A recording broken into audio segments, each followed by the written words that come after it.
Adopter un régime locavore au Québec, est-ce que c'est possible? Le régime locavore ou locavorisme, c'est un mode d'alimentation qui privilégie les aliments qui ont été produits ou cultivés à proximité du lieu où ils sont consommés. Pour le consommateur, choisir d'adopter un tel régime, ça peut être pour des raisons écologiques, parce qu'on veut que nos aliments fassent le moins de kilomètres possible, puis ainsi on évite le transport et l'émission de gaz à effet de serre qui y sont associés. Ça peut aussi être un moyen d'encourager l'économie locale. Dans tous les cas, c'est une tendance lourde, surtout en ces temps de pandémie où l'achat local est particulièrement encouragé. Avant d'aller plus loin, j'aimerais inspecter mes étagères pour voir si on y trouve finalement beaucoup de produits québécois. Je commence par les produits de base. Sucre de canne, j'ai un petit doute. Ma farine, d'une marque bien connue ici. Mais d'où vient le blé? J'ai des pâtes d'une célèbre marque italienne. Mon riz, sans surprise, ne vient pas du Québec, il vient d'Inde. Du maïs en grain du Canada. Des haricots blancs du Canada.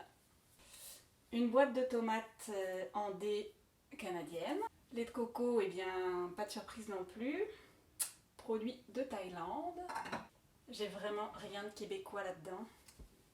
Au Québec, la saison froide dure longtemps. Pas sûr que je puisse trouver à l'épicerie l'ensemble des fruits et légumes dont j'ai besoin au mois de janvier ou au mois de février, par exemple. Donc vraiment, est-ce qu'on peut adopter un régime 100% local?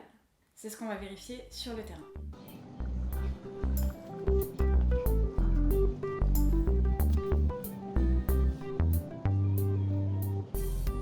Je me suis composé un menu du déjeuner au souper qui me demande pas trop d'ingrédients, puis qui ressemble un peu à ce que j'ai l'habitude de consommer.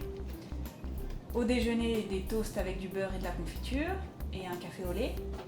Au dîner, des poireaux à la vinaigrette avec des œufs mollets, et un yogourt en dessert. Et puis au souper, des pâtes avec une sauce à spaghetti à la viande et aux champignons que je vais faire moi-même.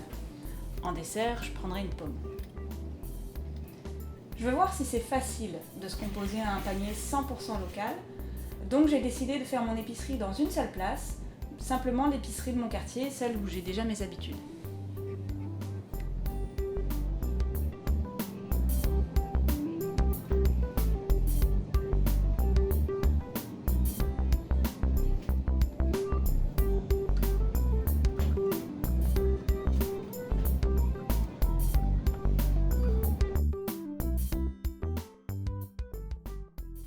On fait le bilan de l'épicerie.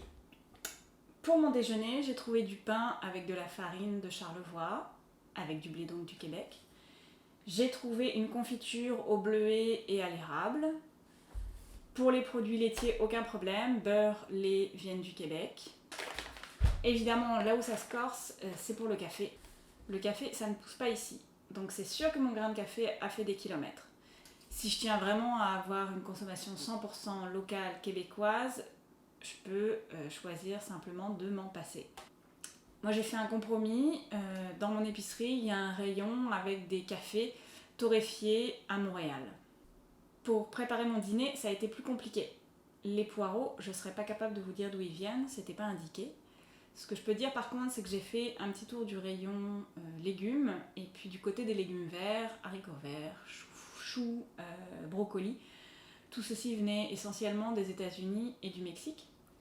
Mais on est début avril, donc il n'y a vraiment rien d'étonnant à ça. C'est sûr que là, la saison des récoltes, ça fait longtemps qu'elle est passée. J'étais surprise par les œufs, puisque je ne serais pas capable de dire s'ils viennent du Québec ou du Canada. Pour mon dessert, mon yogourt vient du Québec. Enfin, le souper, j'ai des pâtes canadiennes, c'est plus proche que l'Italie, c'est sûr. J'ai une boîte de tomates qui vient du Canada, des champignons du Canada. Puis pour la viande, aucun problème, elle vient du Québec. Pommes du Québec au dessert, on en trouve encore. Alors, pendant que je faisais mon épicerie, il y a quelque chose qui m'a quand même un peu aidée, c'est ce petit logo-là. Aliments du Québec. C'est une certification qui a été initiée et puis qui est gérée par l'industrie agroalimentaire.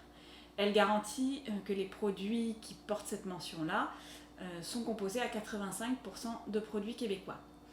Alors ça ne veut pas dire qu'un aliment qui n'a pas ce logo n'est pas un produit québécois, puisque c'est une démarche qui est volontaire, puis une adhésion qui est payante. Donc C'est pas nécessairement toutes les entreprises qui y adhèrent, mais en tout cas, ça m'a permis d'aller un petit peu plus vite pour faire mon épicerie. Bon, j'ai composé un menu quasiment 100% canadien, je crois, à défaut d'être 100% québécois.